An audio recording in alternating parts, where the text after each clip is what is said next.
या श्री स्वयं सुखिदीनां भवने स्वलक्ष्मी पापात्मनां कृतियां हृदये सुबुद्धि श्रद्धा सदां कुलजन प्रभवस्य लज्जा तां त्वां नतास्म परिपालय देवीश्वम् शरणागत दीनार्थ परित्राण परायणे सर्वस्यार्ति हरे देवी नारायणी नमोस्तुते। मकर राशि, नमस्कार, स्वागत है आपका आचार्य वाणी में। मैं आचार्य डॉक्टर विक्रमादित्य आपके साथ हूं और मकर राशि वालों के लिए नववर्ष क्या लेकर आ रहा है इसको विशेष तौर पे आपको समझ लेना चाहिए। नववर्ष के संबंध में तो बहुत सारे लोग अलग अलग बात कर ही रहे हैं। आज हम उपस्थित हैं मकर राशि वालों के लिए 2025 का आरंभ काल, जो जनवरी का आरंभ काल है, वो किस प्रकार का रहेगा। 2025 जो है ना, वो विशेष तौर पर आप समझें, ये विशेष तौर पर मकर राशि वालों के लिए सबसे बड़ा परिवर्तन लेकर आ रहा है।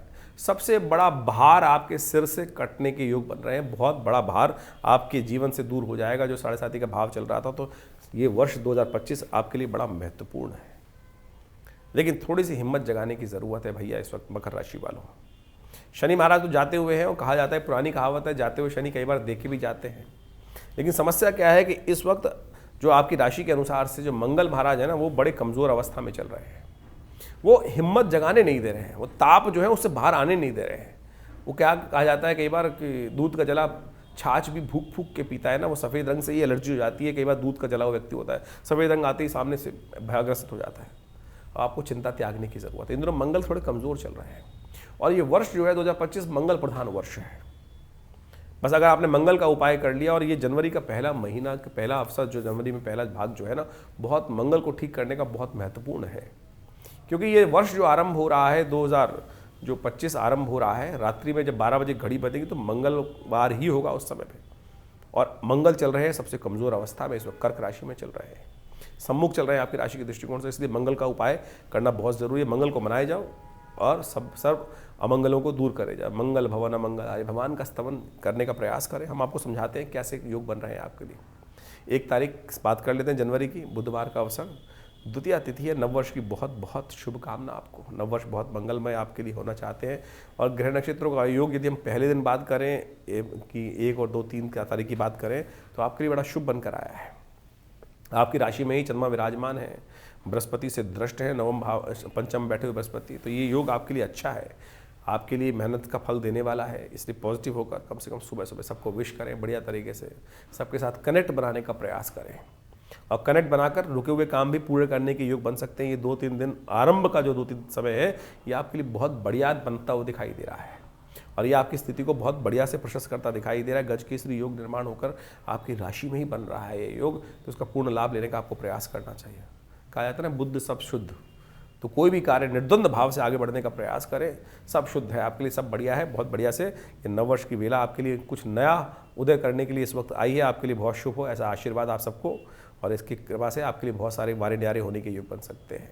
सुबह सुबह नए रेजोल्यूशंस करें। बुध भी इस वर्ष जो है आपकी राशि के दृष्टिकोण समझे एक बहुत बढ़िया ग्रह परिवर्तन का रास्ता बनाने वाला है। थोड़ी महत्वाकांक्षा को बैलेंस करने का आपको प्रयास करना चाहिए, बैलेंस होकर चलने का प्रयास कीजिए। 2 तारीख की यदि हम बात करें तो बुध बृहस्पतिवार का अवसर, तृतीया तिथि विद्यमान है इस दिन। और ग्रह नक्षत्रों के दृष्टिकोण से जो समय चल रहा है आपके लिए, विशेष तौर पर आपके लिए बड़ा ही महत्वपूर्ण ये चल रहा है।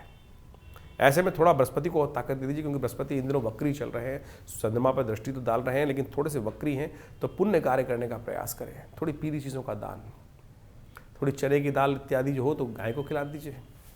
थोड़ा सा पीले वस्त्र जो है उनका दान कर दीजिए। हल्दी का टीका लगा लीजिए। इतने उपाय हैं शास्त्र के दृष्टिकोण से। किसी गरीब व्यक्ति को थोड़ा केले का दान कर दीजिए, किसी ब्राह्मण को केला दे दीजिए, ब्राह्मण को दक्षिणा देकर उसका आशीर्वाद दे लीजिए। ये सब उपाय हैं जो बृहस्पति की नेगेटिव शक्ति को, वक्री चलते हुए बृहस्पति को ठीक करने के लिए आपके लिए बहुत सुंदर है। इनको करने का प्रयास कीजिए। समय आपके लिए उपयोग है, कोई दिक्कत नहीं है। अनेक जैसा हमने कहा था कि जनवरी का आरंभ के 2-3 दिन बहुत महत्वपूर्ण सूचना देने वाले हैं आपके लिए। इसलिए बस क्या करना है, आपको मंगल को ताकत देनी है। झगड़ों में नहीं फंसना है, क्लैश में नहीं फंसना है, क्लैश को निवारण करने की तरफ जाना है। तो हनुमान जी का ध्यान करते हुए कार्य करें, बहुत सुंदर रहेगा। 3 तारीख का अवसर, शुक्रवार का अवसर, ये परिवर्तन की तरफ सूचना लाता दिखाई दे रहा है। नेगेटिव नहीं है, पॉजिटिव ही है। इस बात का ध्यान है कि बस महत्वाकांक्षा को ना बढ़ने दें। सोच बहुत ऊंची दिखाई दे रही है, उतना मेहनत नहीं कर पा रहे हैं क्योंकि वो मंगल थोड़ा पुरुषार्थ में कमी ला रहा है, ये समस्या है। ऐसे में थोड़ा सा ध्यान रखिएगा कि बस सोच में बहुत बड़ी कूद नहीं लगानी है। जो आपको हवा भरते हुए काम करने के बाद योग बना देते हैं ना, तो हवा भरते हुए नहीं, प्रैक्टिकल जो चीज़ हमारी सामर्थ्य एनालाइज करके काम करने की ज़रूरत है, क्योंकि 7:30 का अंतिम भाग है। तो ऐसे में एनालाइज करके तब काम करने का प्रयास करेंगे तो बहुत अच्छा रहेगा। शुक्रवार का दिवस है और भद्रा साथ में विद्यमान है। करीब 12:23 पर भद्रा आरंभ होगी दिल्ली के पंचांग के अनुसार से, ध्यान रखिएगा। तो नए कार्य जो हाथ डालने हो, प्रोजेक्ट लेने हो, तो 12:23 से पहले ही लेने का प्रयास कीजिएगा। शुक्रवार है, कोशिश ये करें भगवान का सुंदर पूजन कर खीर का उनको भोग लगाएं, प्रसाद ग्रहण करें। देखिए मनोकामना सिद्धि के योग बनेंगे। 4 जनवरी और ग्रह नक्षत्रों के दृष्टिकोण से शनिवार का अवसर और पंचमी तिथि विद्यमान है। और इस दिन एक विशेष ग्रह परिवर्तन की तरफ जाने के योग बना रहे हैं बुद्ध महाराज। एकादशवें लाभ भाव से निकलकर सूर्य के साथ 12वें भाव में जाने के योग बना रहे हैं। थोड़ा सा आपको ध्यान रखने की ज़रूरत रहेगी। ऐसे में ये बुद्ध का परिवर्तन विशेष तौर पर कहीं ना कहीं हो सकता है कि लोग आपको सूर्य के साथ बैठकर जो योग बन रहा है, लोग आपको साइडलाइन करने का प्रयास कर सकते हैं। इन्वॉल्व हुई चीज़ों के, छोड़िए मत लोगों के ऊपर। बहुत ज़्यादा विश्वास करना थोड़ा सा कष्ट में दे सकता है, तो इसलिए अति विश्वासी होना, अति उम्मीद वाला जगाना कि सामने वाला मेरे साथ काम कर देगा, वो नहीं होगा। जाके बैठना पड़ेगा, तब करना पड़ेगा। इस बात का ध्यान रखते हुए कार्य करने की ज़रूरत है। आलस्य मत कीजिएगा, ये चीज़ें आलस्य में फंसा सकती हैं, बनते बनते काम रोक सकती है। इसलिए शनि को आपको मनाना बहुत ज़रूरी है। वृंदावन में इस दिन, मथुरा में विशेष तौर पर एक परंपरा है कि पौष मास के शुक्ल पक्ष की पंचमी के दिन भगवान का सुंदर पूजन कर उनको 56 भोग लगाए जाते हैं। तो आप भी घर में भगवान का सुंदर पूजन कर उनको विशेष तौर पर जो भी घर में बनाया है, पहले उनको नैवेद्य रूप में अर्पित करें, फिर प्रसाद रूप में ग्रहण करने का प्रयास करें। ओम नमो नारायणाय, इस मंत्र का जप कीजिए। शनि भी अनुकूल हो जाएंगे आपके। जाते हुए शनि हैं, इनको अनुकूल करने के लिए भगवान की कृपा। भगवान कृष्ण थे, उन्होंने भगवान कृष्ण ने जो कथा आती है, उन्होंने शनि पर भी कृपा करी। जब शनि रोते हुए उनके पास पहुंचते हैं तो कोकिला वन क्षेत्र है वृंदावन के क्षेत्र में, जो आता है ब्रज के क्षेत्र में, वहाँ पर उन्होंने उनको स्थान दिया कि तुम यहाँ विराजमान हो, और जो आपके मंदिर में दर्शन करेगा, मेरा उनको आशीर्वाद, हनुमान भगवान को ने स्वयं शनि को आशीर्वाद दिया कि उस भक्त के समस्त कष्ट दूर होने के योग बन जाएंगे। तो ये सुंदर है। तो ये समझें कि शनि का संबंध भगवान कृष्ण के साथ भी बहुत सुंदर है। तो इसलिए अगर शनि आपकी खराब चल रहे हैं तो एक उपाय और कर सकते हैं आप। मोर का पंख लेकर भगवान कृष्ण को अर्पित करें। इस शुभ योग में देखिए कल्याण के योग बनेंगे। शनि के नेगेटिविटी जो है वो कम होने के योग बन जाएगी। 5 तारीख रविवार का अवसर, षष्ठी तिथि विद्यमान है। ग्रह नक्षत्रों का जो परिवर्तन का योग बना है वो विशेष तौर पर आपके लिए थोड़ा ध्यान रखने योग्य है। भगवती कृपा चाहिए। बुद्धि जो है थोड़े गलत तर्क में फंसने के योग बना सकती है, ध्यान रखिएगा। ये परिवर्तन का योग जो बन रहा है, कहीं ना कहीं आज ग्रह परिवर्तन की तरफ जाएंगे। इस दिन एक और चंद्रमा के साथ राहु विराजमान हो जाएंगे। ये कहीं कुतर्क में फंस जाएगी बुद्धि। ऐसे में बुद्धि को ठीक करने के लिए भगवती दुर्गा की कृपा चाहिए। या देवी सर्वभूतेषु बुद्धि रूपेण संस्थिता नमस्तस्यै नमस्तस्यै नमस्तस्यै नमो नमः। सूर्य वैसे ही आपके लिए इस वक्त जो है वो बड़े विचित्र योग बना रहे हैं, महत्वाकांक्षा बहुत दे रहे हैं, बहुत बड़ी सोच मनोमस्ती चल रही है। तो विशेष तौर पर ध्यान रखें, नवग्रहों की शांति के लिए भगवती दुर्गा की उपासना करें। ये मंत्र बताया ना, या देवी सर्वभूतेषु बुद्धि रूपेण संस्थिता नमस्तस्यै नमस्तस्यै नमस्तस्यै नमो नमः। इसका जप कीजिए, यज्ञ कीजिए। हमने विवेकानंद योगाश्रम में नववर्ष के इस पहले रविवार पर नवग्रह शांति महायज्ञ और साथ दुर्गा यज्ञ रखा है, आप उसमें सम्मिलित हो सकते हैं। और 8 बजे से लेकर सुबह करीब 11 बजे तक चलता है। एक कार्यक्रम, भंडारा इत्यादि होते हैं, स्वाध्याय होता है। और इस यज्ञ को हम लाइव भी करेंगे अपने चैनल के माध्यम से, आप भी जुड़ सकते हैं। और यदि स्वयं भाग लेना चाहते हैं तो 8 बजे करीब पहुंच जाइए। स्नान इत्यादि पवित्र होकर आश्रम में सादर आमंत्रित रहेंगे और उस यज्ञ में भाग स्वयं ले सकते हैं। तो अच्छा है, कोई शुल्क नहीं है हमारे आश्रम में। इन सब यज्ञ इत्यादि होते हैं। यदि आप स्वयं भाग लेना चाहते हैं कोई शुल्क नहीं। हाँ, दूर रहते हैं, आपकी जगह आप पंडित जी को बिठाना चाहते हैं, किसी विद्वान ब्राह्मण का सहयोग लेना चाहते हैं, तो उसके लिए कुछ दक्षिणा जरूर होती है। वो आप फ़ोन पर संपर्क साध कर उस व्यवस्था को जान सकते हैं। 6 तारीख यदि हम बात करें, सोमवार का अवसर, सप्तमी तिथि विद्यमान है। और ग्रह नक्षत्रों के दृष्टिकोण से ये समय आपके जो योग चल रहा है वो विशेष तौर पर संपर्क नए साधने का योग चल रहा है। नए विचारों पर कार्य करने का योग चल रहा है।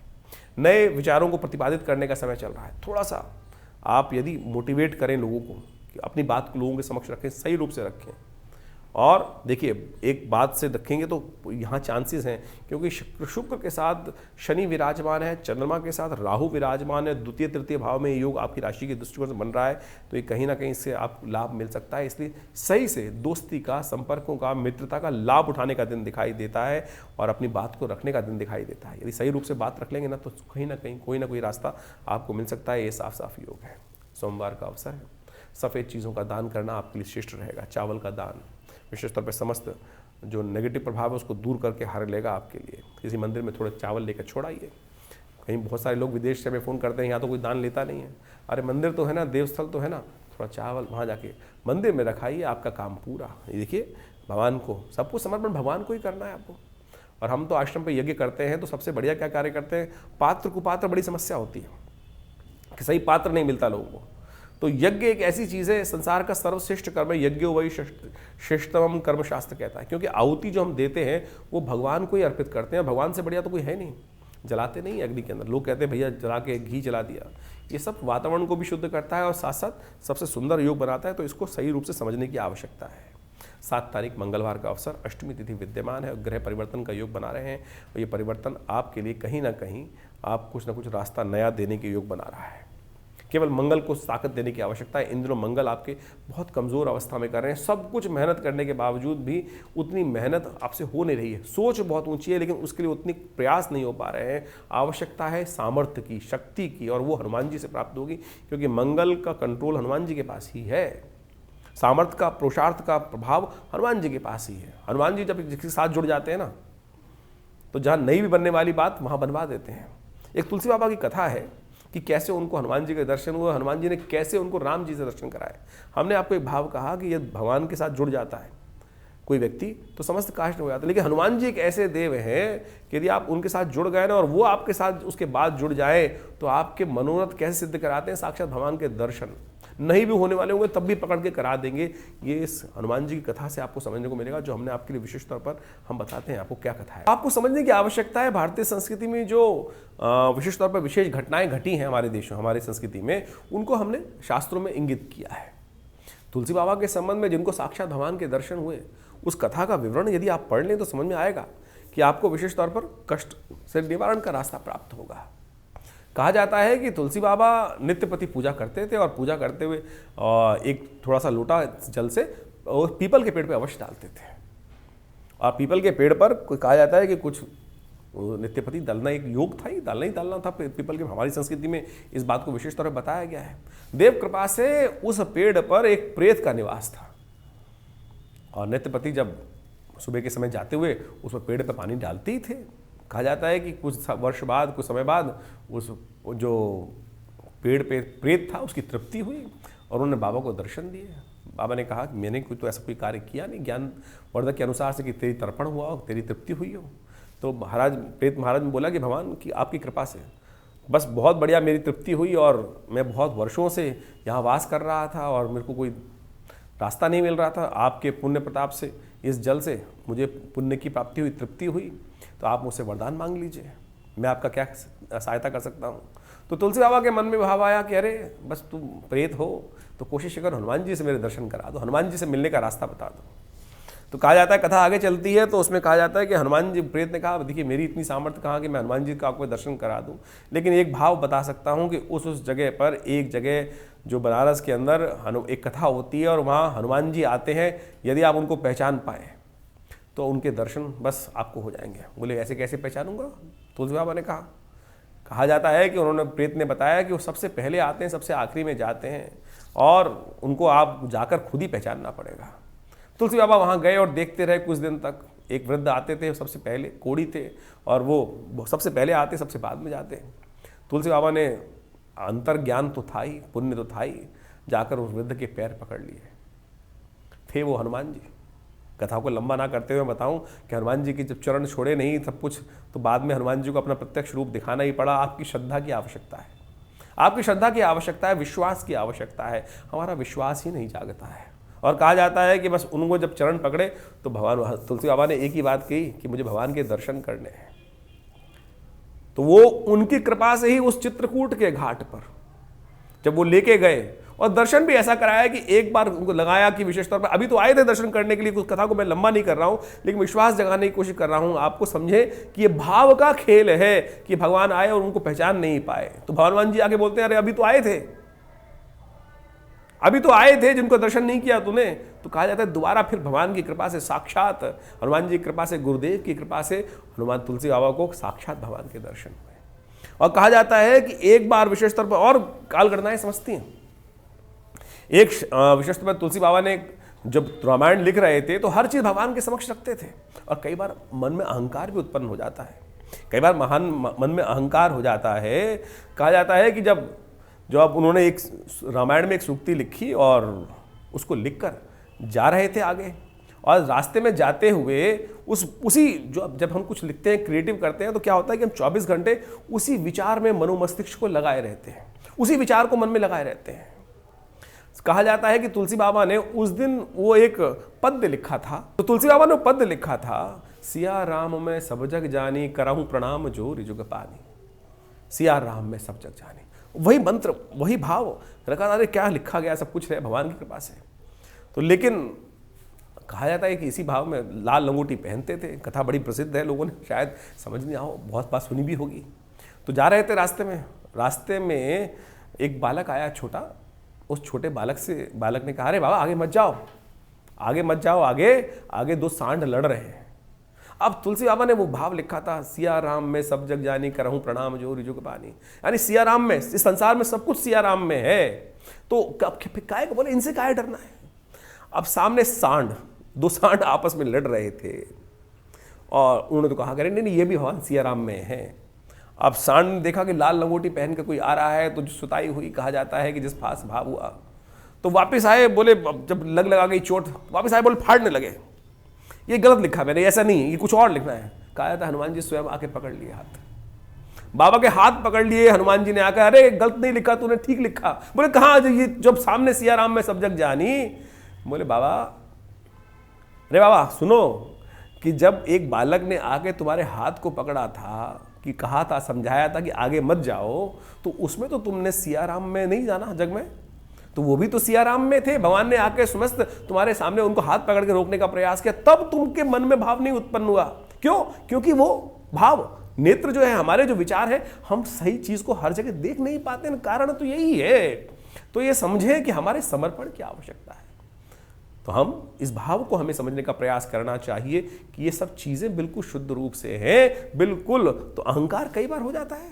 जब तुलसी बाबा को भी अहंकार नहीं था, वो क्या था कि हम उस वास्तविक सत्य को नहीं समझ पाते हैं। बहुत सीधी सी कथा है।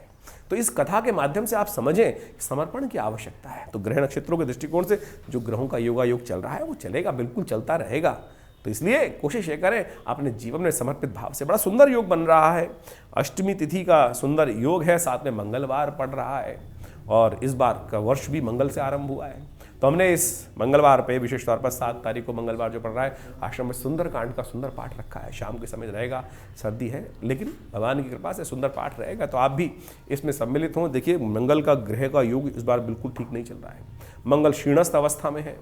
जो ग्रह विशेष तौर पर अंतर्द्वंद उत्पन्न कर रहे हैं, शनि पर पूरी दृष्टि डाल रखी है, और पुरुष में विश्व में कोलाहल होने के योग बना रखे हैं। और इस बार मंगल विशेष तौर पर अभी वक्री होंगे, चल रहे हैं, फिर मार्गी होंगे, फिर आगे चलेंगे, और फिर पुनः वापस में दूसरी राशि पे जाकर फिर पुनः इसी वर्ष में कर्क राशि में वापस आ जाएंगे। तो मंगल को थोड़ी शक्ति, और ये संसार, ये समय जो है विशेष तौर पर मंगल प्रधान ही वर्ष है। तो मंगल की पॉजिटिव आवश्यकता है। नेगेटिव जो मंगल योग चला रखे हैं, उसको पॉजिटिव करने के लिए कृपा चाहिए हनुमान जी की। तो हनुमान जी की कृपा प्राप्त करने के लिए आप इसमें यज्ञ में अवश्य सम्मिलित हों। भगवान की कृपा से आप स्वयं भी घर बैठ के करें, नहीं टाइम, अगर टाइम है तो आश्रम पे भी आ जाइए। विवेकानंद योगाश्रम में ये कार्यक्रम रहेगा, और प्रभु कृपा से सुंदर भगवान का भजन आनंद भाव से। सिद्ध तीर्थ है, मनोकामना सिद्धि मंदिर हनुमान जी का है, जिसमें पिछले सदगुरु आचार्य श्री कृष्ण देव जी के महाराज से हाथ से ये प्रतिष्ठित मूर्ति है। उनको सबसे पहली सिद्धि हनुमान जी की कृपा हुई थी। जब हनुमान जी का उनको एक महात्मा ने मंत्र दिया बाल्यकाल में, और उन्होंने हनुमान जी की मूर्ति के समक्ष बैठकर सिद्धि प्राप्त करी, जो हनुमान जी कान में आके स्वयं वो जो भी पूछते थे बता देते थे। ये सुंदर स्थिति हनुमान चालीसा ही प्राप्त हुई है। उन्होंने अपनी जीवनी में स्वयं लिखा है, पिता श्री आचार्य श्री कृष्ण देव जी महाराज ने। तो आप समझें, तो हम तो इस कार्यक्रम को बताते ही रहते हैं आपको, तो अवश्य आप इसमें ज्वाइन कर सकते हैं, और पूरी डिटेल्स फ़ोन नंबर्स पे लेकर आप अवश्य आइए। तो मकर राशि वालों, आपने समझा कि मंगल को कैसे शक्ति देनी है, मंगल का नेगेटिव प्रभाव किस प्रकार से हटाना है आपको। ये केवल कथाएं नहीं है, ये आपको जगाने का मार्ग है, इसको समझ लेना चाहिए। आजकल ज्योतिष को लोग सही समझते नहीं हैं। ज्योतिष को लोगों ने नग बेचने का, उपाय बेचने का धंधा बना लिया है। तो आप सही रूप से समझने का प्रयास कीजिए। हमने इस कार्यक्रम के माध्यम से आपके समक्ष उन शास्त्र के रहस्यों को आपके समक्ष रखने का प्रयास कर रहे हैं। तो सही रूप से समझ लेंगे तो सब अच्छा होगा। लेकिन हैं लोग बहुत सारे जो समझना ही नहीं चाहते, टाइम ही नहीं है लोगों के पास। थोड़ा वीडियो लंबा हो जाता है तो लोग हमको लिख के भेजते हैं क्यों लंबा कर रहे हैं। अरे भैया, जो शास्त्र की बात है, जो विवेचना है, तो समझने का आपको प्रयास करना चाहिए। जिस्ट समझने के लिए एक केवल सूत्र में मंत्र बता दिया जाए, समझ में आएगा किसी के? किताब में लिखा है, पढ़ लो, नहीं समझ में आता है लोगों की बात में। और सारे आप जैसे बुद्धिमान तो होते नहीं हैं कि जो एक छोटी सी जिस्ट को समझ के सब चीज़ एनालाइज कर लें। और हम वीडियो के माध्यम से तो सब लोगों को साथ में समझाना भी होता है, तो इसलिए एक एक चीज़ को सार गर्भित तरीके से हम समझाने का हम प्रयास करते हैं। ये हमारा कर्तव्य है, ये हम आप लोगों को बताने का प्रयास करते हैं। हम प्रयास कर आगे चल रहे हैं। अब बात कर लेते हैं 8 तारीख की। तो 8 तारीख को विशेष तौर पर मकर राशि वालों के लिए ग्रहों योग किस प्रकार के हैं। बुधवार का अवसर है, 9वीं तिथि विद्यमान है और ग्रह नक्षत्र के दृष्टिकोण से परिवर्तन का योग बन चुका है। चंद्रमा चतुर्थ भाव में विराजमान हो गए हैं। आपकी राशि के दृष्टिकोण से थोड़ा ध्यान रखना पड़ेगा, स्वास्थ्य के मामले में थोड़ा ध्यान रखते हुए कार्य करें। अननेसेसरी खर्चे बढ़ सकते हैं, थोड़ा ध्यान रखते हुए कार्य करने की ज़रूरत है। खर्चों को बैलेंस करने की ज़रूरत है। बुध महाराज बड़े विशेष योग अलग बना रहे हैं। योग लोग आपको साइड लाइन करते हुए ऐसा कर सकते हैं कि आपको पता भी ना चले कब जैसे दूध से मक्खी निकाल कर आपको अलग कर दिया, इस प्रकार का योग बनता दिखाई दे रहा है। थोड़ा ध्यान इन्वॉल्व हो, थोड़ा आपको अलर्ट रहना पड़ेगा, आलस्य में मत रहिएगा। इन दिनों ग्रह नक्षत्र हैं जो थोड़ा सा आलस्य भाव, सूचना ही नहीं, थोड़ा तो अलर्ट होकर काम करने की ज़रूरत है। थोड़ा हरी चीज़ों का दान करें, हो सके तो पालक का दान करें, किसी मंदिर में पालक का दान कर दीजिए, किसी गरीब आदमी को एक पालक की गड्डी दे दीजिए, बुद्ध छोटी कन्याओं का पूजन कर लीजिए। थोड़ा बुद्ध का उपाय लगातार आप करना बहुत ज़रूरी है। ये आप करेंगे तो अच्छा ही रहेगा, कष्ट को दूर करने का योग बनाएगा। 9 तारीख की यदि हम बात करें, उस दिन बृहस्पतिवार का अवसर, 10वीं तिथि है और ग्रह नक्षत्रों का दृष्टिकोण से आपके लिए पंचम भाव में बैठे हुए जो विशेष योग से बन रहे हैं लोग, विशेष तौर पर आपके लिए ग्रह योग बन रहे हैं। चंद्रमा के बृहस्पति के साथ विराजमान हो जाएंगे और ये आपके नई शक्ति का संचार करेंगे। आने वाले 2-3 दिन 9, 10, 11 तारीख बहुत विशेष आपके लिए लाभ के योग बना के तैयार बैठिए। आप अपनी योजनाओं को पूरी तरह से क्रियान्वयन करने का प्रयास करें। नेगेटिव भाव मन से त्याग दीजिए। ये बहुत सुंदर योग बन रहा है, गज केसरी योग बनकर तैयार हो रहा है। इसलिए नेगेटिव भाव त्याग कर पूरी तटस्थ होकर काम करने का प्रयास करें। मुहूर्त बड़ा अच्छा बन रहा है आपके लिए 2-3 दिन का, इसका पूर्ण लाभ लेने का आपको प्रयास करना चाहिए। पीली चीज़ों का दान करना, गुरुजन की सेवा करना, गुरुजन से आशीर्वाद लेना, उनकी बातों का अनुसरण करना, इस बात को ध्यान रखते हुए कार्य करेंगे तो बहुत अच्छा रहेगा आपके लिए। 10 तारीख शुक्रवार का अवसर, एकादशी तिथि, शुक्ल एकादशी है जो विशेष तौर पर पौष मास की शुक्ल पक्ष में पड़ती है और समस्त मनोरथों को सिद्ध करने वाली एकादशी है। ग्रह योग, चंद्रमा उच्च के होकर बृहस्पति के साथ विराजमान होकर बैठे हुए हैं आपके लिए। ये बहुत सुंदर योग बनाते दिखाई दे रहे हैं, कई मामलों में विजय देने के योग बना रहे हैं। इसलिए अपने चीज़ों में पूरी तरह से तटस्थता से अपनी बात को रखने का प्रयास कीजिए। मंगल को ताकत लगातार देने की आवश्यकता है। पुरुषार्थ से, झगड़े से बचते हुए अपने काम को पूरी तरह से लाभ की तरफ लेके जाएं। भगवान विष्णु की सुंदर उपासना करें। एकादशी है समस्त मनोकामनाओं की। अनेक कलिकाल में अनेक लोगों ने इस एकादशी पर अपने असंभव होती मनोकामना को भी, जो असंभव थी मनोकामना पूर्ण करने के रास्ते बना के दिखाए। जिनके भाग्य में नहीं था उन्होंने भी इस एकादशी का व्रत रख के उस मनोकामना को सिद्ध किया है। तो अवश्य हमें जो कथाएं उनको श्रवण करना चाहिए, वो विश्वास जगाती हैं और ये कथा बड़ी विचित्र है इसके लिए। देखिए, ग्रहों का योगायोग अभी आपने समझा कि जनवरी में किस प्रकार का योग बनने वाला है। ये 2025 जो आरंभ हुआ है ये बहुत महत्वपूर्ण है। यदि ग्रह के आरंभ में हम देखें तो वर्ष के आरंभ के अंदर तो 2025 का जो महीना जो आरंभ हो रहा है जनवरी का, मंगलवार के दिन आरंभ हो रहा है। बहुत सारे लोग कहेंगे कि नहीं उस दिन तो बुधवार है। भैया देखिए, रात को 12 बजे भारतीय संस्कृति में जब हमारे कैलेंडर के अनुसार से हम बात करेंगे तो वो दिन आरंभ होता है सूर्य उदय की तिथि के अनुसार से। तिथि भी वही तब मानी जाती है और दिन का आरंभ भी उस वक्त माना जाता है। लेकिन जो इंग्लिश कैलेंडर है वो रात को 12 बजे डेट बदल जाती है और उस समय मंगलवार का योग चल रहा होगा। और साथ साथ जो 9 नंबर 2025 का नंबर भी 9 आता है, तो ये दोनों मंगल के प्रतीक माने जाएंगे। और मंगल इस वर्ष विशेष तौर पर जो योगा योग बना रहा है वो बहुत उठापटक वाला बना रहा है।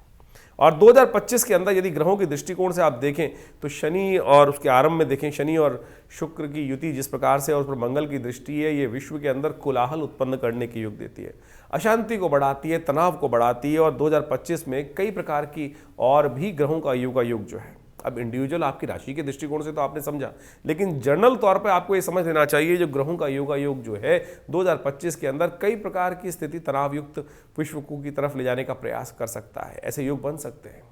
जैसी एक महामारी अभी कुछ वर्ष पूर्व गई, वैसे ही कुछ ना कुछ और भी नए विस्फोटक योग इस वर्ष में दिखाई देते हैं जो विश्व में कहीं ना कहीं नई परेशानी को उत्पन्न करने की स्थिति उत्पन्न करेंगे। और साथ साथ तनाव का वातावरण जो है, जो युद्ध पिछले 2024 में चलता रहा जिस प्रकार से, उसमें और आग में घी डालने का काम बहुत सारे जगहों पे होने के योग दिखाई देते हैं और जिसके कारण से अशांति का वातावरण बन सकता है। इन ग्रहों के योगा योग के अनुसार से हमको समझ लेना चाहिए कि हमारे दृष्टिकोण से ग्रह किस प्रकार चल रहे हैं। देखिए, समय हमेशा परिवर्तन की तरफ जाता है, समय हमेशा परिवर्तन के योग बनाता रहता है और इस परिवर्तन के दृष्टिकोण से हर व्यक्ति के ऊपर उसका अलग प्रभाव होता है।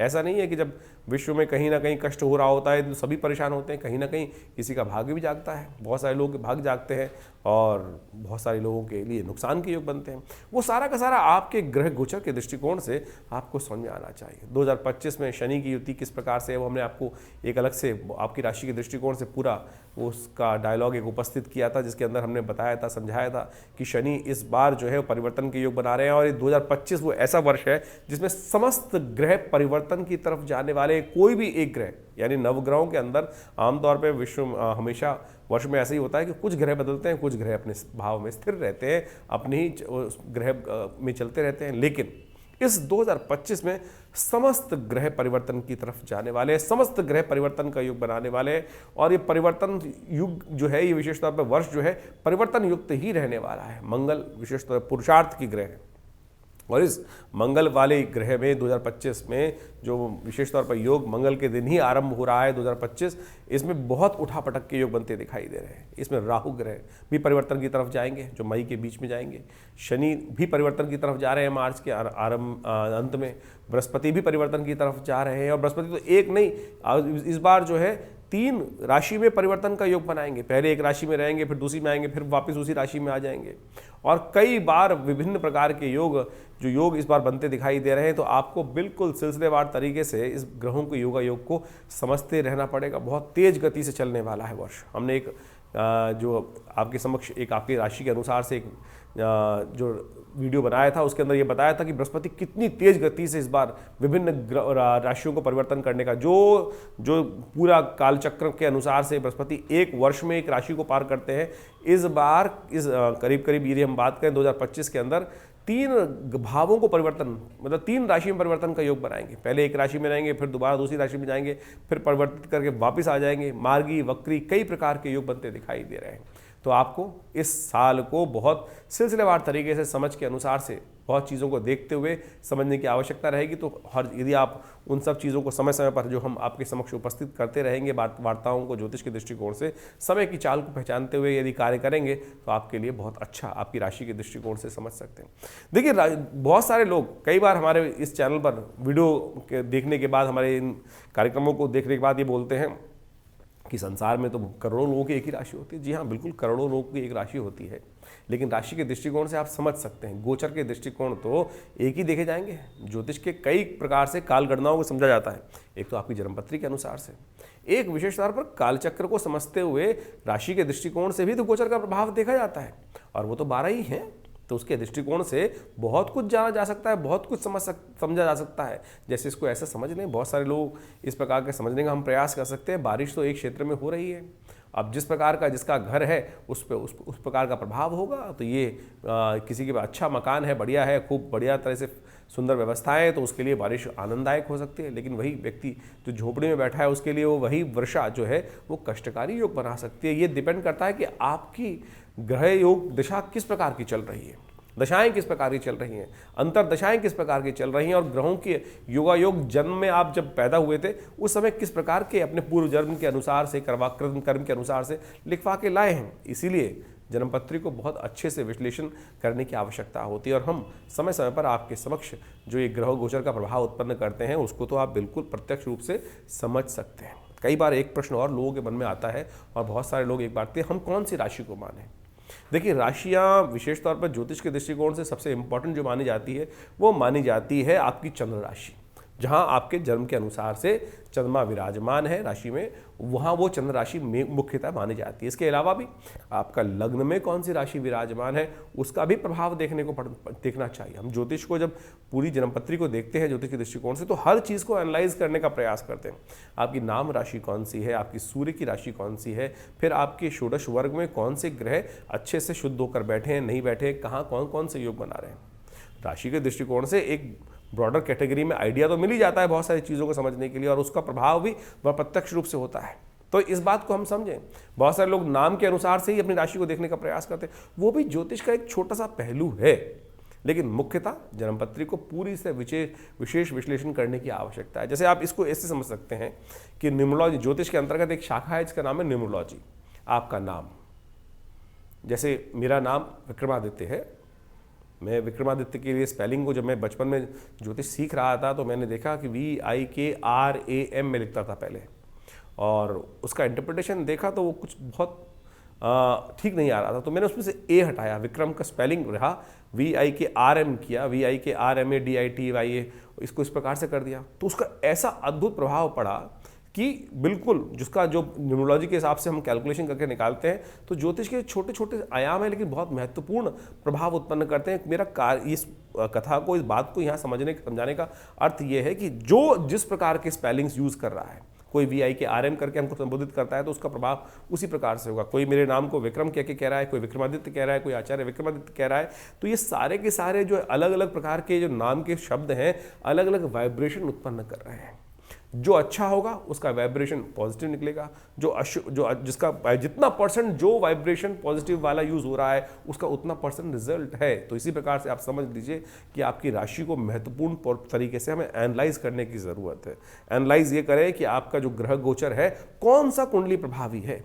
कई बार हम देखते हैं जन्मपत्री लोग दिखाने आते हैं, जन्मपत्री से योगी नहीं बन रहे होते, चंद्र कुंडली को यदि उस प्रकार से देखा जाए तो वहाँ वो सारा का सारा मैच कर रहा होता है। तो कौन सा ग्रह प्रभावी है, कौन सी कुंडली से प्रभाव निकल रहा है, सूर्य कुंडली से, षोडश वर्ग से, कहाँ कारकान से, अमात्य कारक से, तो इन सब चीज़ों को हमें अच्छे से ज्योतिष के दृष्टिकोण से एक एक चीज़ की विवेचना कर लोगों के भाग्य के संबंध में उसकी जो बात है हमें समझने का प्रयास करना चाहिए। ज्योतिष बिल्कुल प्रत्यक्ष है, कहीं कोई कपोल कल्पित नहीं है। कुछ लोग हैं जो तथाकथित तौर पे आपको हास परिहास उड़ाने का प्रयास करते हैं। जैसे आप समझें विश्व के अंदर बहुत सारे रास्ते हो सकते हैं, किसी के लिए कोई अच्छा है, किसी के लिए कोई अच्छा है, किसी के लिए कोई अच्छा है।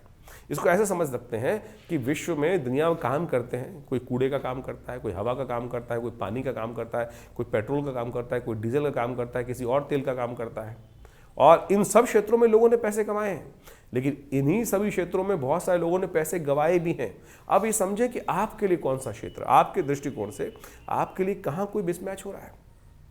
इसको इस प्रकार से और समझ सकते हैं कि एक व्यक्ति है जिसने बहुत सारे लोगों की हेल्प करी और उसके साथ उसकी बहुत सारे लोगों की दोस्ती बनती है, लेकिन कुछ लोगों से उसकी ट्विनिंग जो अच्छा सा संबंध है स्थापित नहीं हो पाता। हम लाख प्रयास कर लें लेकिन वो संबंध लोग व्यक्तियों के साथ हमारे संबंध स्थापित नहीं हो पाते हैं। वो एक इंटरनल पर्सोना है, कहाँ किसका संबंध किस प्रकार से बनना है। तो इस प्रकार को आपको अच्छे से ज्योतिष के दृष्टिकोण से एक एक चीज़ को एनालाइज करने की ज़रूरत होती है। इसलिए इस बात को हम समझें कि ज्योतिष में लोग लाख विचित्र विडंबनाएं उत्पन्न करें, व्यक्ति परेशान होता है बहुत सारा, तो कई बार अपशब्द भी लिख देते हैं बहुत सारे लोग तो कि कुछ नहीं होता है, मैं इतने साल से ये कर रहा हूँ, ये कर रहा हूँ। अब भैया कर्म के अनुसार से, भाग्य के अनुसार से कार्य करने की ज़रूरत है। बहुत सारे लोग छोटा सा काम करते हैं और उससे कहाँ से कहाँ पहुँच जाते हैं। उनके पूर्व जन्म का प्रारब्ध है जो उनके साथ चल रहा है, पुण्यों का अकाउंट है जो उनके साथ चल रहा है, वो हमें दिखाई नहीं देता है। तो इसलिए अपने इस शुभ जीवन में हम आपको ज्योतिष के दृष्टिकोण से बहुत सारी बातें बताते हैं। बहुत सारे लोग तो ये भी कहते हैं कि आप ज्योतिष में पंचांग बता रहे हैं या ज्योतिष बता रहे हैं। अरे भाई, ज्योतिष, वैदिक ज्योतिष को समझने का प्रयास करो। ज्योतिष के दृष्टिकोण से हम अनेक प्रकार के निदान की तरफ जाने का प्रयास करते हैं। जो पंचांग है वो भारतीय संस्कृति को सनातन पद्धति के अनुसार से हमारे पुराणों को साथ जोड़ के चलता है। ज्योतिष पुराणों से अलग हो ही नहीं सकती, वेद से अलग हो ही नहीं सकती है। वेद का अंतिम भाग वेदांत ही है, और वो उपनिषद इत्यादि में इन सब चीजों में उन सब चीज की गणनाओं की वर्णन मिलता है। और ज्योतिष को वेद से अलग कैसे कह सकते हो?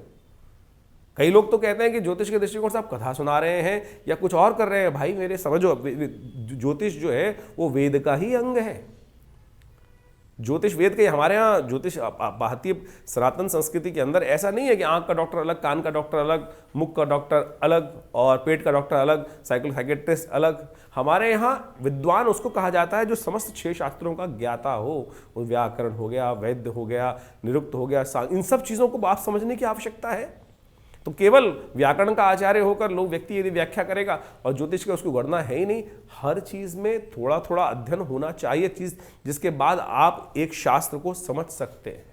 तो हमने प्रयास किया है अपने छोटे से ज्ञान के माध्यम से बहुत बड़ा तो ज्ञान किसी के मेरे पास शायद नहीं हो सकता, लेकिन जितना मैंने अपने गुरु आचार्य श्री केशव देव जी के सानिध्य में रहकर हमने समझने का प्रयास किया, उसी के माध्यम से आपको थोड़ा बहुत समझाने का प्रयास करते हैं। आशा करते हैं उससे आपको लाभ मिल सकता है। लेकिन हम जो भी तरीके हैं बहुत सीधे तरीके से आपके समक्ष रखने का प्रयास करते हैं और बहुत सारी बातों को आपके समक्ष रखने का प्रयास करते हैं और उनको समझेंगे तो बहुत अच्छा रहेगा। दिल्ली में हमने विवेकानंद योगाश्रम ये संस्थान मेरे पिता आचार्य श्री केशव देव जी महाराज ने इसीलिए बनाया था कि हम इन सब चीज़ों को शोध कर कर संसार के समक्ष रख सकें। और उसी क्षेत्र में हमने कार्य करते हुए मुद्रा विज्ञान, यज्ञ विज्ञान, योग विज्ञान, आयुर्वेद, योग, भारतीय संस्कृति, प्राकृतिक चिकित्सा इत्यादि में समस्त पे कार्य कर रहे हैं हम।